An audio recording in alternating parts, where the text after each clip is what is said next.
우리가 신앙생활 하면서도 같은 하나님의 자녀지만 믿음의 차이가 있다는 것을 느꼈을 것입니다. 전문가들은 세 종류의 하나님의 자녀가 있다고 나누는데, 첫 번째는 썬데이 크리스천들이라는 소위 베이비 크리스천 또는 어린아이 크리스천들인데, 말씀에도 관심이 별로 없고 주일 출석만 하고 기도도 별로 하지 않고 영성과 관계없이 세상 사람들과 거의 비슷하게 사는 크리스천들을 말하는데, 전체 기독교인의 60%에서 70%가 된다고 이야기합니다.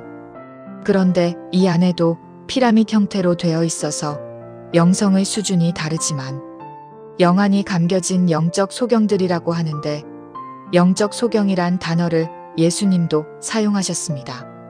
두 번째는 기복신앙 또는 번영신앙을 가지고 있는 분들로 말씀 공부도 열심히 하고 기도도 많이 하고 헌금도 많이 하며 신앙생활을 열심히 하는 분들인데, 시각이 이 세상에만 가 있는 이 세상 복을 받기 위해서 열심히 하는 분들이 20%에서 30% 된다고 이야기하는데, 이 안에도 계층이 있습니다. 이런 분들은 눈은 떴지만 시각이 이 세상에만 집중되어 있는 분들입니다. 세 번째 분들은 히브리서 11장 믿음을 가진 분들로 이 세상 시각도 눈이 떠 있지만 저 세상을 보는 분들입니다.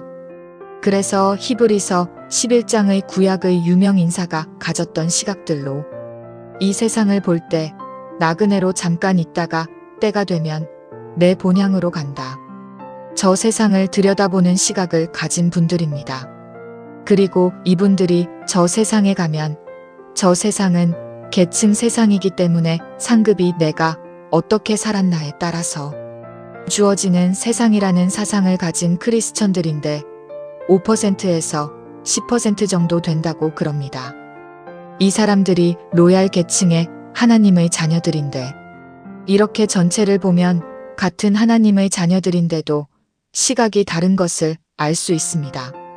시각의 차이가 이렇게 엄청난 구별을 시켜주는데, 계시록 4장과 5장을 보면 이 사람들은 시각이 어디에 가 있는 사람들입니까? 이 사람들은 세 번째 시각을 가지고 있는 사람들입니다. 눈을 뜨고 이 세상에 살고 있지만 저 세상을 보는 시각을 가진 사람들인 겁니다. 그런 시각을 가진 사람들이기 때문에 저 세상의 하늘 보좌를 보면서 그 보좌의 장면을 항상 보는 분입니다. 여러분들은 한 사람도 예외 없이 이런 시각을 전수받았으면 좋겠습니다. 그런 시각을 가지고 요한계시록을 보아야 하나님의 마음을 더 깊게 알게 되고 이 시대를 볼 수 있습니다. 요한계시록 1장 1절 예수 그리스도의 계시라. 여기서 계시는 헬라어 아포에이피오 제거라는 뜻과 칼룹시스 KALUPSIS 덮다라는 뜻의 합성어로 덮개를 제거하다, 폭로하다의 뜻이며, 아모스 3장 7절에 마지막 사건이 예언자들에게 선포되기 전에 등장한다는 것은 불가능하다는 말씀이 근거가 되며, 창세기 18장 17절에도 아브라함에게 먼저 말씀하시고 아브라함의 중보가 있고 소돔과 고모라가 멸망되는 내용을 보면 이해가 될 것입니다. 연관되어 있습니다.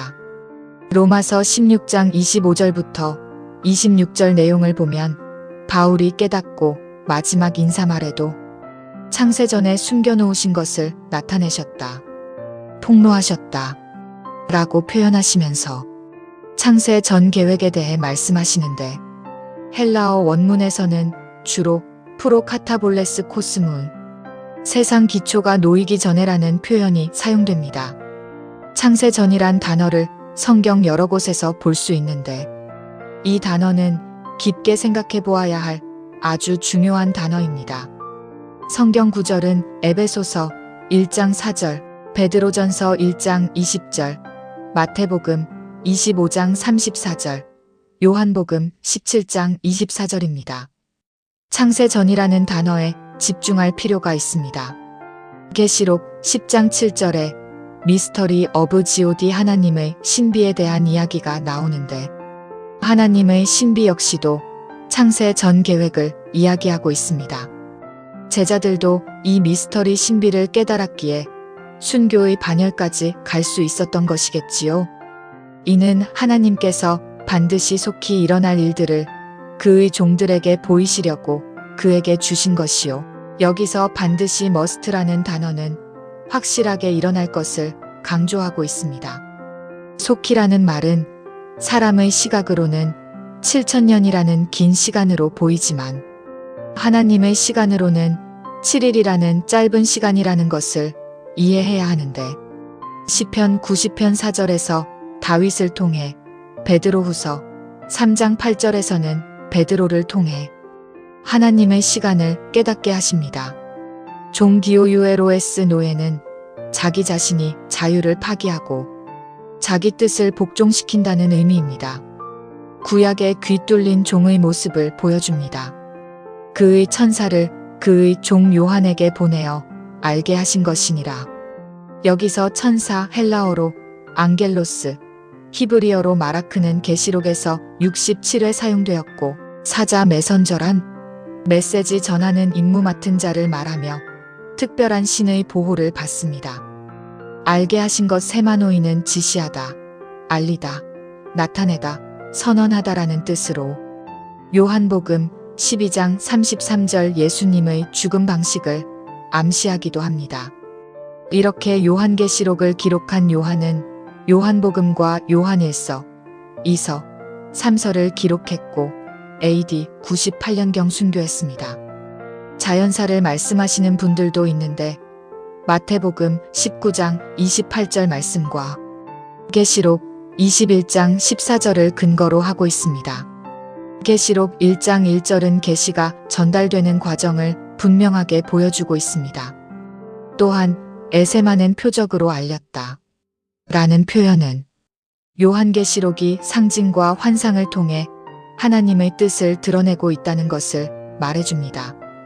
그래서 그림을 그리듯 영화를 보듯 말씀을 읽는 것도 필요합니다.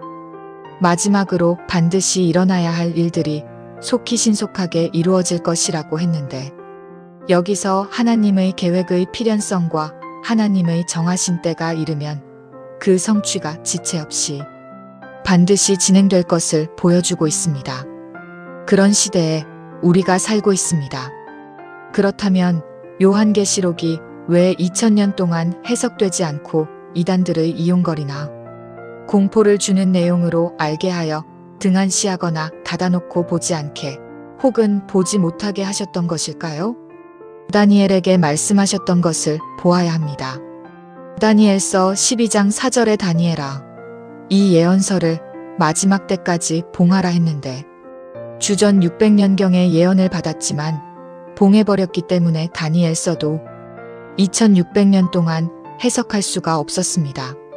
그러다가 19세기, 20세기부터 해석하기 시작했는데 예수님이 한 번에 열어주시는 것이 아니고 지금까지 조금씩 열어주셨는데 말세지 말이라고 하는 지금은 완전히 열렸다고 봅니다. 그래서 요한이 95년에 반모섬으로 유배되었을 때 받은 요한계시록 말씀을 아는 만큼 두려운 마음으로 함께 보려 합니다. 왜 두려운가 하면 이 말씀에 더하거나 빼는 자는 계시록에 나오는 엄청난 화를 받게 될 것이라 하셨기 때문입니다.